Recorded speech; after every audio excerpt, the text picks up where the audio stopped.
Okay, well, 3 out of 4, and this one is one that's been definitely one I wanted for a while, and it's why the Ecto 1 is right here. It's another one of the vintage kind of Ghostbusters toys, but one of the harder ones to find. This is one of the Gooper Ghosts, which not sure what year they were released in roughly. I'll give some more accurate info in the review, but these ones revolved around slime in their gimmicks. Or ectoplasm as Kenner called it when they released their, you know, because the tubs of slime they also released individually, and they were called ectoplasm and light bright pink colour, which I believe is what inspired the alarmingly large amount of pink slime in Ghostbusters 2, because you noticed in the first film, you know, there's only that one instance of Slimer Peter Venkman. Well, in the second film, you had the whole river of slime and the mood slime, which was all pink. And again, the toys came after the movie and tied into the cartoon, which was before the second film. So it's kind of a case of where I think the cartoon has, and the toys inspired the film, the second film a little bit. And here we go. And they took everything, all because the figure comes in 3 pieces that clip together, and it seems that they've all been packaged individually here. And I got this for a fairly decent price as well, considering it's one of the harder ones to find. So there's one piece, and then the other. So very, very well packed, which is good. Most of the times when you see these on eBay as well, they are usually boxed. And the last one I saw was around 340, I think, which was a bit mental. Right, let's see. I'm gonna need to get this on my head. Get this out because my hair does get in my face a little bit. I should be wearing these, but you know, I don't really need to wear them for this. Right, so what we're going to do is get out the tongue here, because he has a big long tongue. And again, a lot of these you see on eBay, any that are loose, they'll usually be missing the tongue. So again, this is complete. Little bit of dust in there, it's alright, we'll clean that off. And so far that's looking pretty good, that's very good condition. And then we have the other 2 pieces, the back side of it, as it were, the tail, which is the main part of the gimmick. This is the reason the gimmick does what it does. And there's a little bit of slime in there and a dead insect. I'll get that. So that's the main thing. And it's squishy as well. And so far, despite how old this toy is, which I dare say it's around 40, maybe between 30, 40 years old. I don't remember what year it was released, I'll probably say on it, but that showed no signs of degradation, which is good, because usually softer plastics can degrade. So this has no signs of degradation, which is good, because nothing lasts forever.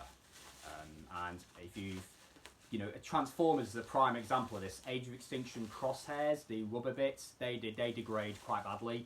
The tracks on Revenge of the Fallen Demolisher that also become the wheels, they also degrade as well, quite much so. So here's the main piece, and it is dusty. Again, this is an old toy, which is fine. I don't mind it being dusty because I can clean it. You know, the Star Wars vehicles, I cleaned them.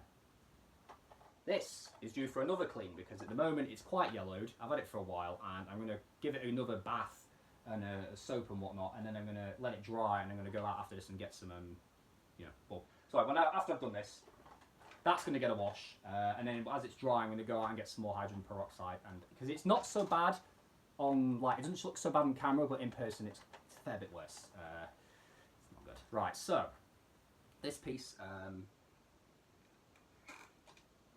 that clips in quite nicely. That's thin. Okay, it will droop a little bit. That's fine. And then the tongue has a little bit at the back. Not drop it, and that's again usually you'll see them on eBay like this. I remember seeing one once that didn't have the back piece, which isn't good. Right, I don't think that's quite in all the way. There we go, that's in all the way. Yeah, so it's not drooping as much. Right, not sure how well that's turning up. There's a little clip in there, and then this little slot at the back is where that goes into, and even that's got some detail at the back, which is pretty neat. So that goes in there, and then there we go, and then that's essentially the little thingamajig, and that works with the slime. And I don't have like a load here. I've got a small pot from one of my Mega Block sets, which is still good, luckily. I don't think it's going to work quite as well because that's not a large amount. I would probably need a much bigger amount on this, but I'm going to see what this can do before I can get it out. Right, drop that in there. It's probably not going to work quite as well. Might do, might not, I'll see. Right, and essentially, actually no, I'm going to remove the tongue for a minute just so it's a little easier. So, you sort of see the slime in there. Let's see how this works. Oh. That is working, sort of, but it does need more, let's see if I can get it in that little gap. Yeah, so I'd need a lot more, and it would essentially start blowing a bubble. So it does actually work, but again, because the slime, again, I can't fault the toy for this, that's me not having enough slime on it, so I need to get that out. So, it's actually got a load of dust with it as well, which is good, but yeah, so that does need a clean, which is fine. What I will do is give a quick comparison. This might be the quickest unboxing I've done so far. Yeah, and that's now made my slime a little bit dirty. I wonder if I might be able to find some cheap slime when I'm out, I'm not sure. Right, so I do have one of the original, actually let me plug his tongue in as well. I will say there's no paint chipping on it, which is good so far, you know, because a lot of the times, you know, you've seen them on eBay, but they do have paint chipping. And this one doesn't have that for some reason, which is good. And the stickers might need realigning, they're a little bit skew with there, although actually that does kind of give into his nature of being a bit weird, doesn't he? Because he does look weird. And his arms, his arms are moulded in here, and his feet. A little bit of a shame because Squisher, the orange one, his arms were actually, well, they were posable, and I say posable loosely because the articulation with these was literally just swivel cuts, and Squisher did have swiveling arms, which is nice. Bit of a shame this guy doesn't, it's not in the world. And one of the things, besides what I was trying to say was, one of the things you could do with this guy is you could actually fit on the any of the Ghostbuster guys in his mouth. And the box art for this guy, which is really good looking art, which you'll see in the thumbnail, does actually show, I think, Egon Spengler in his mouth, but you can fit any one of them in there. And that is pretty cool. Essentially, you'd do that and it would do something with the slime, so it's kind of cool. And this thing, I believe what this would do is kind of like reset the slime because of the way it does that. I'm not quite sure. Quite expressive though, that. It literally looks like he's licking his lips or something, which is what it says in the box, I believe.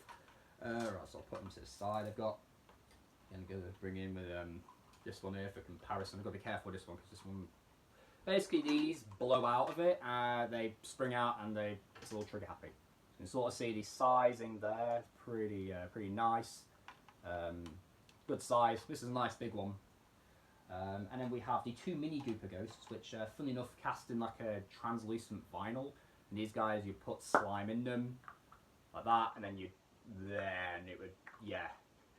Stomach stuff, and I think brain mass is this one. This one was always a bit of a, yeah, so again, they can part. And you can mix and match the top and bottom halves as well. So I'll see if I can get these two in one shot. And you can sort of see he towers above them quite a bit, which is kind of cool actually. He's one of the bigger ones, and he is a nice one as well. And then we come to one of the ones I've really wanted for years. Volkswagen Beetle that turns into a mantis, and the little engine block becomes a ghost as well. So I'll quickly show these to us since they're both yellow. No, is that a little bit loose? Yeah, that's just loose. Okay. So you can see again. Obviously, this guy is a lot bigger when he's stood up, and you can sort of see this one's not quite as high. If I collapse the Highway Haunter down, however, it then becomes a different story. And this one needs another clean as well. This one's actually got all the original stickers, which is nice. And then we'll bring in the big one itself, the Ecto one, which again, I've had for years. I could imagine this guy taking on the Ecto one if he wanted to. I mean, obviously the toy couldn't, but if the character was to appear in a film or a cartoon or an animation or something, I can imagine him essentially doing that. If you get the idea, you know, trying to swallow it. He does, I mean, look at his mouth. He looks like the kind of ghost that would swallow things whole. Yeah, I can imagine him just doing that, or trying to get on the back end or something of it and take a chunk out of it. And yeah, that is a nice one. I just got to go out and get some slime and see how it works. But actually, before I do that, he needs cleaning as well. So the XM1 and this have got to have a good deep clean. As well, quickly before I end it, the last review, unboxing, I did mention about the reproduction stickers. Well, as of this video, this thing is now fully restored. It has all of them on, all the stickers. This one and the one on the other side being originals. The electronics still work as well. Like I said, I can't remember if I showed it off, but if you've never seen this,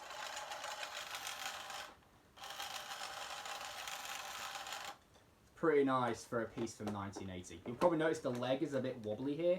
The joint broke and I'm in the process of repairing it. Because I screwed it in too tightly and it cracked all of that in there, and not only am I having to glue it back, I'm also putting reinforcements on it. So I've got to do another layer of plastic in there to reinforce it. Because these ratchets, quickly, if they are screwed in, I'll show this, I'll pull it, this one out. I'll show you quickly. If that screw is in too tight, the disc and the ratchets, they start cracking and splitting. This one had the same problem, and this one has been repaired.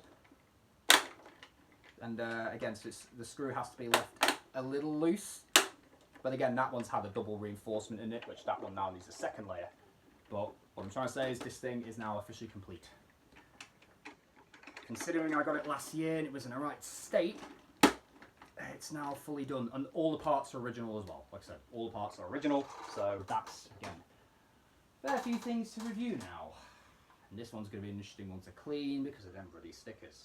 Then again, when I cleaned the, because before I put the stickers on the ATAT, I did remove the originals and then wash it completely. I can probably get like my knife and just gently lever those off, because you can do that. So this guy's going to be getting cleaned, and he was made in 1984, so this toy is officially 40 years old, which comes back to this again. The fact that that's not degraded is a very, very good sign. It is dirty, but, you know, again, dusty, it's an old piece. It's probably on display for a fair few years. These things do happen, which is not a problem. But he is quite an expressive one. He is nice to look at, and he's already got a space on the shelf. Yeah. That's an interesting little... I didn't notice that there. That's actually mould. Must be something for air, I don't know. Must be an air thing. Whatever. Either way, one I've wanted for a long time, and now I do look forward to getting some slime for him, and then he will be getting a review as well again. A lot of things I'm going to review. One more unboxing, and then I can finally start getting on with reviews again. So, I do hope you guys enjoyed this one. I'll put a few links down in the description, including Pixel Dan's review of this if you want to see it working, and along with the commercial as well that showed this thing, because that was the only way at the time that I saw this thing in action until Pixel Dan posted his review. But let me tell you, this thing's quite crazy in how it works. Either way, I will hope you enjoyed. You know, if you want to subscribe, post, comment, like the video, whatnot, or check out my Instagram where I post various photo shoots of all my different figures and whatnot, then take a look. And with that, guys, I hope to see you all in the next video. Peace out.